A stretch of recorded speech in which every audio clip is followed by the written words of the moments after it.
Hello, and welcome to part 3 of our introductory series to civilizations of the Pacific Northwest. We hope you enjoy learning about the role of plants in the economies of the region and how they were acquired and stored.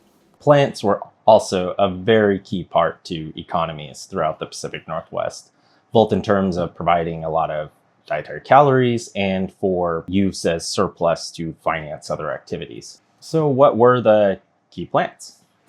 That's an excellent question. There are literally in the thousands of different plants that people used. And I know I said this earlier, but I'm really just going to focus on about 3 or 4 of the principal kind of harvesting food crops that people used, and really focusing on the food part of this, but go over other types of resources people harvested and why in later episodes. But the key staples that kind of built the economy of civilizations here were wapato and camas. Other major foods, though, that are more regionally specific, especially as one goes south in the Pacific Northwest and starts moving into kind of the southern interior valleys along the Willamette Valley and southern Oregon, is acorns. And that's because a lot of oak trees grow there. They love those valleys and the riparian zones in those areas. And acorns were collected and then ground into flour. Even today, we buy acorn flour. If you go east into the Klamath region in Oregon, a plant called wokus is kind of formed a principal staple, and that's a seed. And it's this cool, bright flower, and mass harvested and collected. And then further east in southeastern Oregon, where you get these big, shallow lakes/wetlands in these high alkaline environments, there still is a plant called wada. In fact, many of the people living there were named after their eating this seed.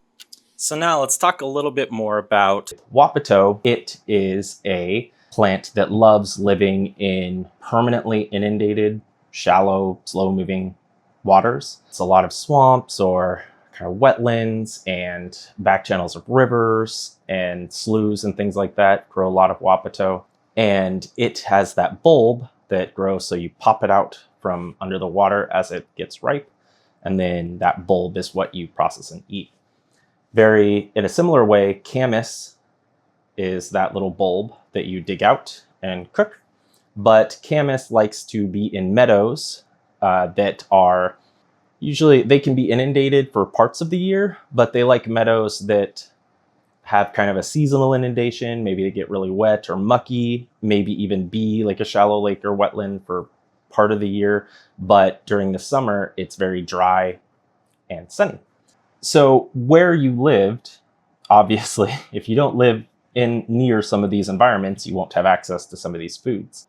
The issue with these plants, even though they're wonderful and abundant and they grow in all these fun patches and in some cases are very pretty, they're not very edible in their raw form and need to go through considerable amounts of processing and preparation before they can be eaten. That's because a lot of them are bitter to eat, or because they're actually poisonous or effectively poisonous to eat, or will give you horrible stomach pains if you eat them raw.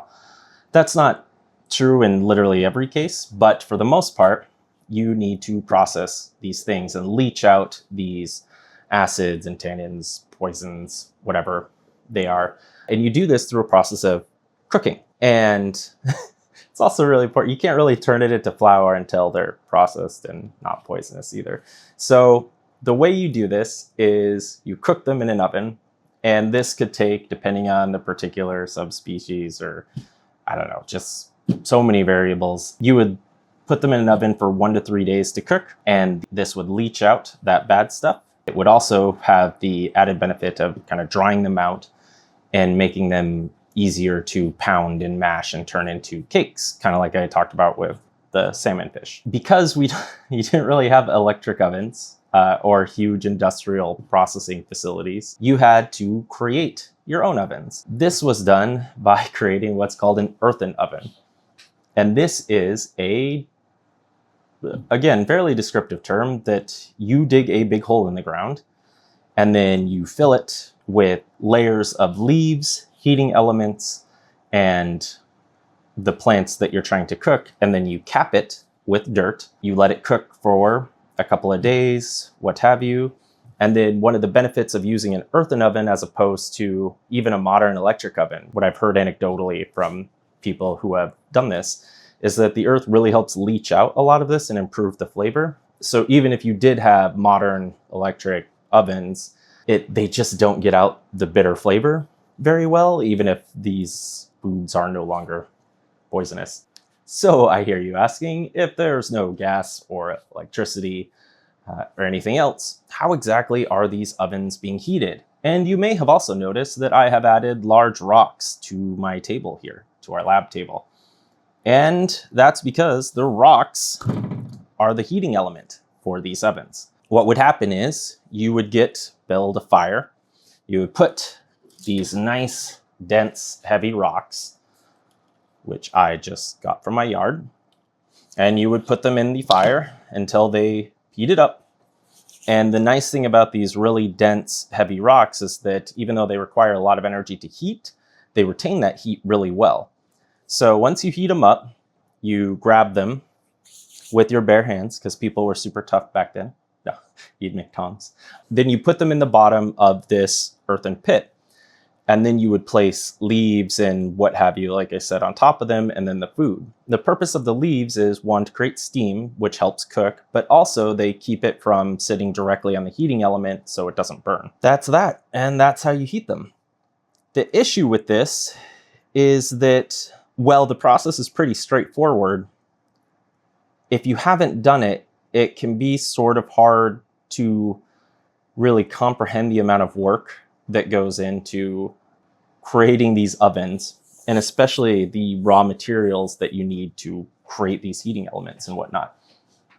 So for example, this is, I think I weighed this at roughly 20 pounds. For a 20-pound rock, based upon studies done by, I'm going to cite Olson Toms in a really great big giant report he did for a military base in Texas, as well as work he did in the Northwest in the 90s and early 2000s, late 80s, I guess.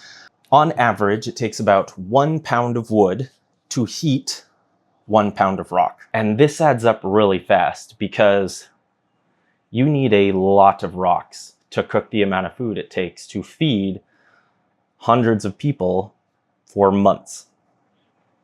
So Tom's calculated, based upon all these things and looking at historic sources and looking at the amount of calories that are actually in plants like camas and wapato and stuff like that. Primarily camas is what he looked at. It takes about 1,000 kilograms, so 2,200 pounds of camas food to feed 5 to 10 people over the winter months. I'm just going to take the 10 people because that makes all this math very easy. Earlier when I talked about the average size of the village was probably between 200 and 400 people, I'm going to say let's do 200. Again, easy math. If I need 1,000 kilograms of food per 10 people to be conservative, and I have 200 people, that means, well, 200 divided by 10 is 20.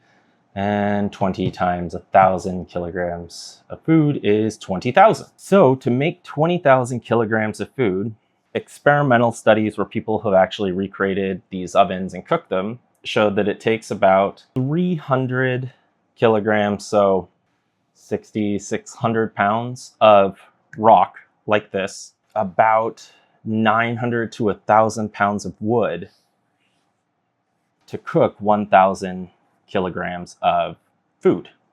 Now, I know I said the ratio between rock and wood is about 1-to-1, but you can keep reusing the rock, so that's why there's less rock than wood. So anyway, if I need 300 kilograms of rock and about 900 to 1,000 kilograms of wood, let's just call it 1,000 for easy math, and I need to make 20,000 kilograms of food, that would mean I need 20 times 300 kilograms here, which is 6,000 kilograms, so 6 tons.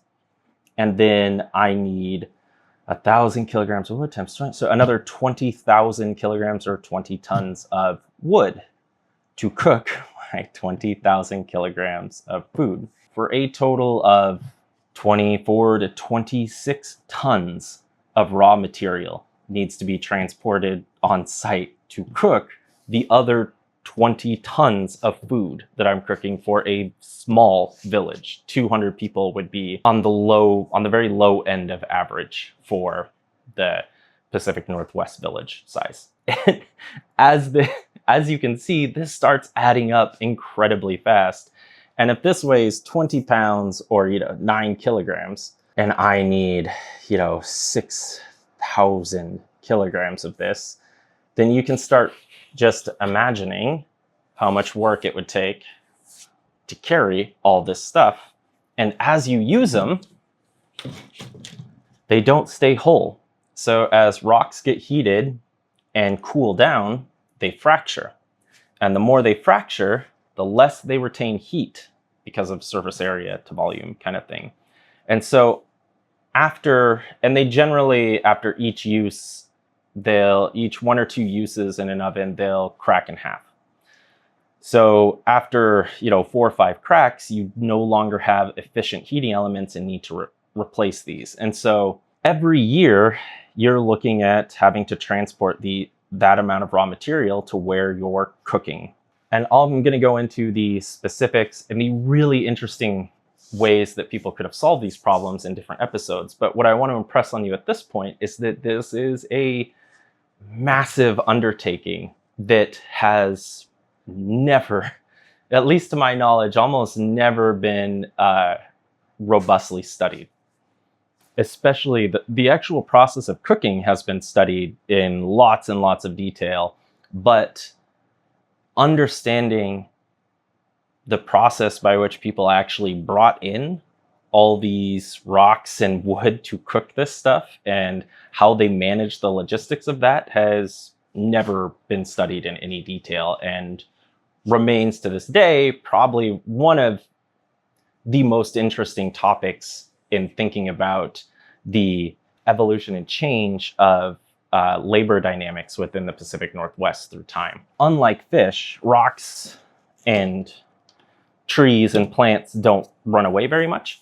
So although it takes all this effort to bring in these raw materials, compared to fishing, there isn't as much of a time stress compared to plants, because the fish only pass through where you catch them once and then they're gone somewhere else. Plants just stay in one place. So the nice thing about that is that these plants, even though you have to do so much work up front to kind of prepare and get them ready, the actual acquisition of the plants and cooking them is a pretty passive activity and doesn't require nearly as much coordinated efforts. Again, the actual harvesting and cooking them don't. These plants are in soils that are fairly easy to just, you plop them up when they're ripe, then you put them in the pit and you cook them. And like I said, these cooking can take days, but it's very passive. You put them in the pit, you let them go. The nice thing about that is that even though, patience can be a hard thing to have, is that it frees up this time to do other stuff. In these areas where you're gathering these plants, the logistic scheduling or the organization of people's labor would often try to emphasize, well, what can we do that's productive while we are waiting for these plants to cook or something like that. And some of that might be prepping stores of materials like rocks or whatnot for next year's harvest, so that you have a nice cache or storage pile of big, huge rocks, because you're certainly not carrying them with you over long distances. The other thing is, a lot of these locations, especially for camas and often Wapato in some areas, are positioned right next to higher elevation, sometimes foothills or alpine areas, especially in Eastern Oregon, which is where you would go get a lot of berries, delicious berries. And berries are really important, both because they're berries and yummy, and they provide really key nutrients that you're not getting from other things. So people would go to these berry patches sometimes in this interim as an example, where you're waiting for stuff to cook or something. And you would go harvest, especially huckleberries, kinds of strawberries. There's lots of different berries. And they would be eaten fresh because they're yummy. But just like everything else I've talked about, one of the key things that you want to do with berries is dry them. And so you'd have these big facilities, like these big log planks. You could sun dry berries on. And once dried, again, they could be ground and turned into kind of a paste. Think of like a preserve that would last through winter that you could use as a seasoning for different dishes people cooked, as kind of a sweetener or dessert for anything that you were doing. And berries, similar to oak trees, often do well when you clear a lot of the other vegetation. So these were owned, similar to fish weirs and stuff like that, by families or households or whole villages, depending on the specific cultural kind of context. In addition to the berries, these would be good locations for hunting game, like deer and elk, depending on where you were and whatnot. And hunting deer and elk was important for food. Obviously, people would eat it. You wouldn't hunt it and not eat portions of it. A lot of the purpose of acquiring deer and elk was for raw materials, for things like clothing and tools. For example, hides formed the basis of a lot of clothing items and armor for periods of warfare. Antlers were a principal component of a lot of tools, and the long bones of deer and elk, especially the leg bones, are really nice for making very sharp, durable tools because they're very long and very dense.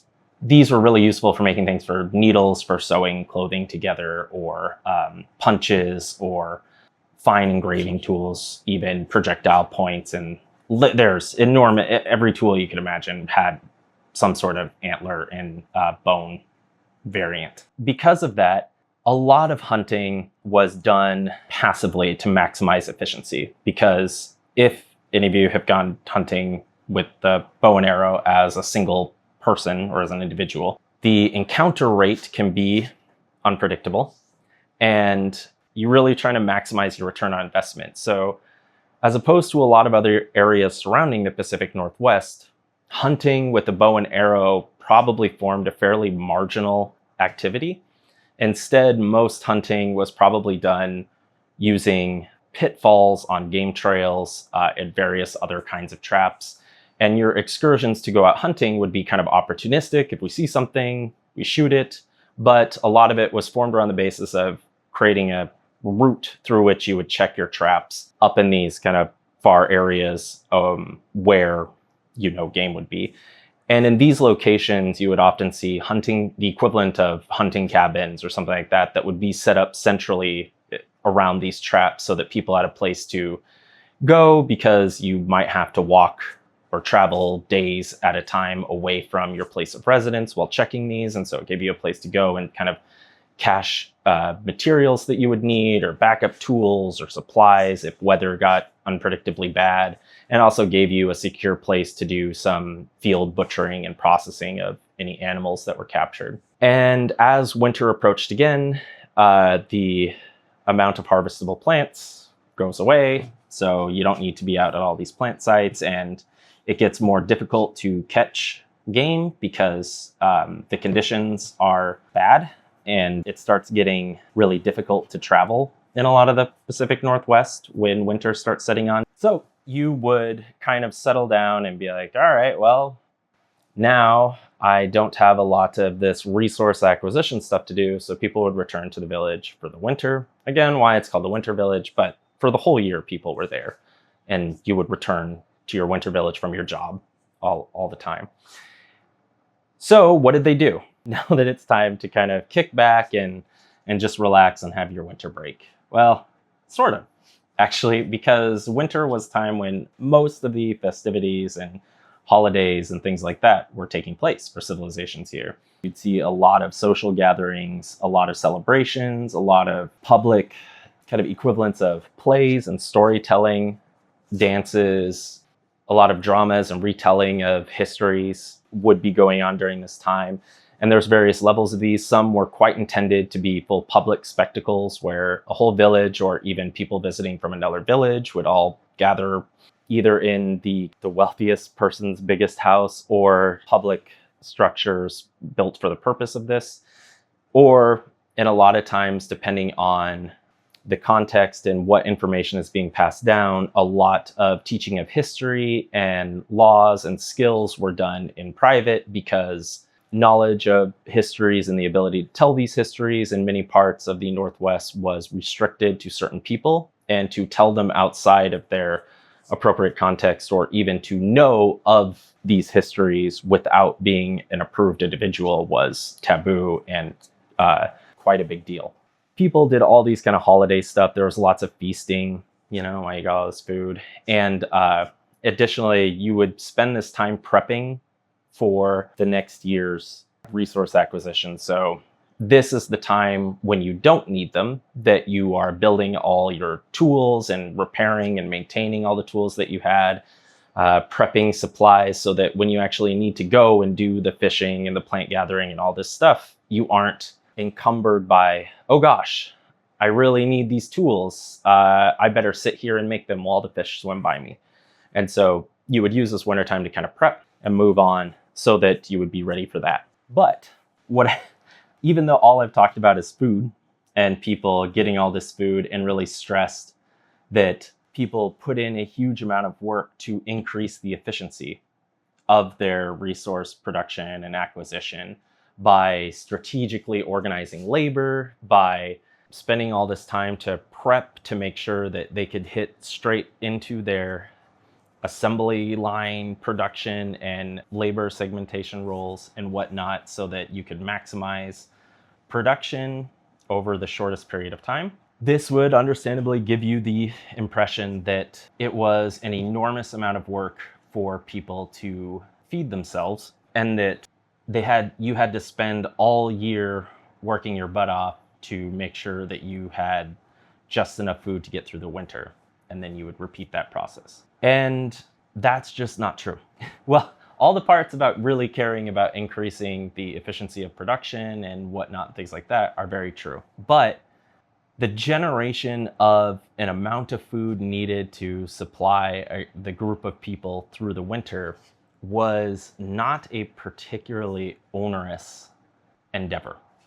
In other words, these needs were probably met fairly early on in the year. And this wasn't true for everybody. But like I said, this is kind of the general model of what I'm talking about. There's lots of variability.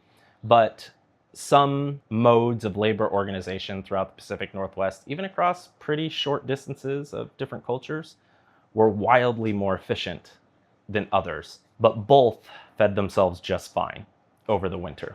So if you can make plenty of food, why are you overproducing? That's a really good question. And actually, a much more complex one than you might imagine at first. But that's the end of part 3 and our episode about plants in the Pacific Northwest. Thank you very much for listening, and I hope this was at least a little bit interesting. I mean, I hope it was a lot interesting, but at least a little. Anyway, we will get better and better each of these episodes, I promise. Well, I definitely promise we won't get worse. And like and subscribe, and we hope to see you for our next episode about politics.